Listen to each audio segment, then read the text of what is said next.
Girl of mass 40 kg jumps with a horizontal velocity of 5 metre per second on to a stationary cart with frictionless wheel. ये आपकी pick दी हुई है नीचे। वो उसका girl का वेट दिया हुआ है 40 kg। वो इस कार्ट पे जंप करती है, उसकी स्पीड दे रखी है, लेकिन कार्ट जो है वो रेस्ट पे है, स्टेशनरी। ठीक है, ये आपकी है फर्स्ट पोजीशन। अब बाद में what is her velocity at cart start moving. जब उसने उस पर जंप किया तो देखा जाए तो एक ही डायरेक्शन चेंज नहीं हुई, एक ही डायरेक्शन से वहां पे कोलिजन हुआ ना, तो दोनों गर्ल और कार्ट एक ही डायरेक्शन में मूव करेंगे। तो आपको बताना है कि वो वेलोसिटी क्या है। ये आपका क्वेश्चन है। चलिए अब देखिए, देखो गर्ल है, गर्ल का और कार्ट का, हमारी ये दो चीजें हैं। गर्ल का मास जो है m1 वो है 40 kg और कार्ट का मास m2 वो है हमारा 3 kg। नेक्स्ट है अब शुरू का u1 u2। गर्ल ने जो जंप किया तो उसकी वेलोसिटी है 5 मीटर पर सेकेंड, लेकिन कार्ट रेस्ट पे ही था, इसलिए 0। अब v1 और v2, अब गर्ल जो है वो कार्ट पे आ गई और दोनों ही एक डायरेक्शन में जाने लगे। इसमें डायरेक्शन इंपॉर्टेंट है, पहले भी दोनों एक ही डायरेक्शन में थे। ध्यान से देखो पिक में कार्ट और गर्ल, इसलिए डायरेक्शन पॉजिटिव।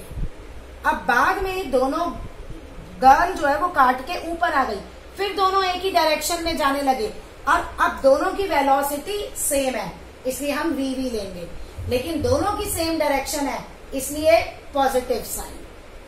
इसमें आपको क्वेश्चन में साइन का ध्यान रखना है। अब आपका फॉर्मूला क्या था? Conservation of mass m1 u1 plus m2 u2 is equal to m1 v1 plus m2 v2। बस अब आपको इसमें वैल्यू पुट करनी है।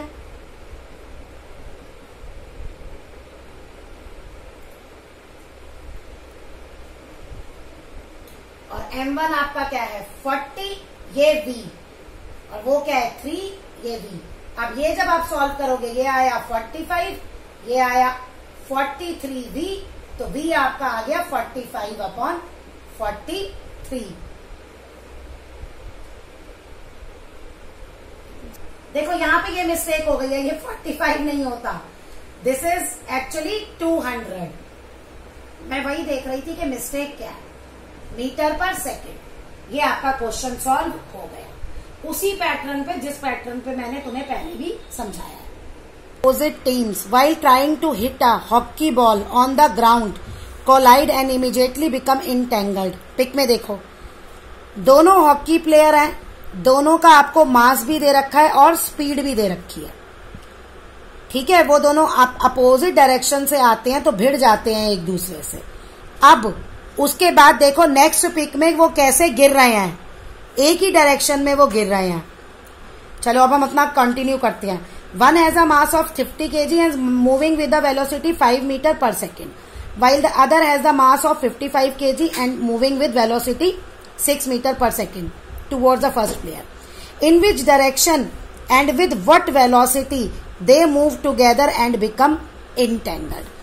अब उसमें फ्रिक्शनल फोर्स जो है वो काम नहीं कर रही, वो आपको 0 लेना है, नहीं तो आपका प्रॉब्लम हो जाएगी। फिर और फैक्टर्स भी हमारे काउंट हो जाते हैं। ठीक है जी। अब हम सबसे पहले क्या करेंगे, क्वेश्चंस को लेके हम अपने वो नोट करते हैं। निकालना क्या हमें, किस डायरेक्शन में और किस वेलोसिटी से वो दोनों मूव करेंगे। देखो दोनों एक दूसरे के ऊपर हैं फिर से, और दोनों सेम डायरेक्शन में मूव कर रहे हैं। जैसे कार्ट वाला केस था, ऐसे ही यहां पे है, तो अब वो हम देखेंगे। देखिए आपका प्लेयर, हम ले रहे हैं प्लेयर 1 और प्लेयर 2, ये दो। अब हमें चाहिए दोनों का मास। दोनों का मास, एक का 60 और एक का 55। फिर दोनों की वेलोसिटी, एक की 5 है, एक की 6 है। अब यहां ध्यान दो, यहां पॉइंट है ध्यान देने वाला, दोनों की डायरेक्शन अपोजिट है, तो इसलिए आप एक पॉजिटिव लोगे और एक नेगेटिव लोगे।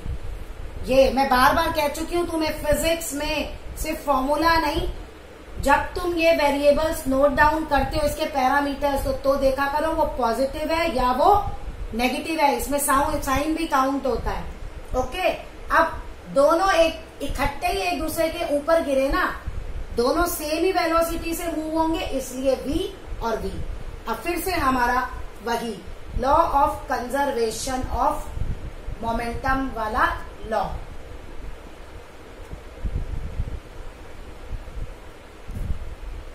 (60 into 5, 55 into -6 is equal to 60v plus 55v। यहां से आया आपका आंसर, ये आया आपका 300 और यहां आएगा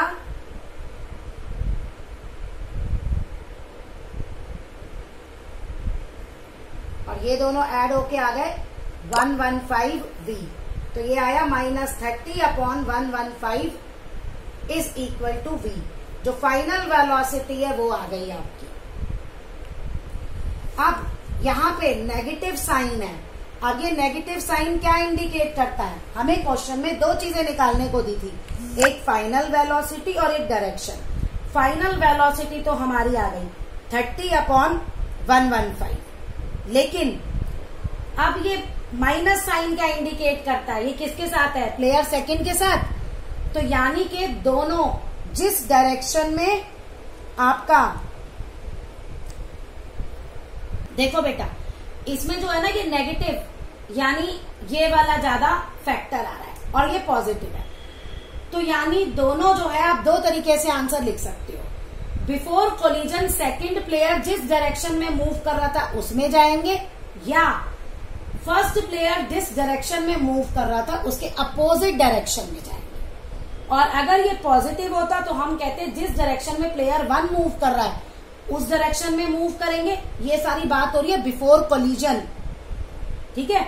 और यहां हम लिख सकते हैं कि प्लेयर 2 प्लेयर 1 की प्लेयर अपोजिट डायरेक्शन में मूव करेंगे, प्लेयर 2 की, अगर यहां पॉजिटिव होता तो। नेगेटिव है तो दोबारा से रिपीट कर रही हूं, प्लेयर 2 की बिफोर कोलिजन जो डायरेक्शन थी उसमें मूव करेंगे, या प्लेयर 1 के अपोजिट डायरेक्शन में मूव करेंगे जो बिफोर कोलिजन प्लेयर 1 की डायरेक्शन थी।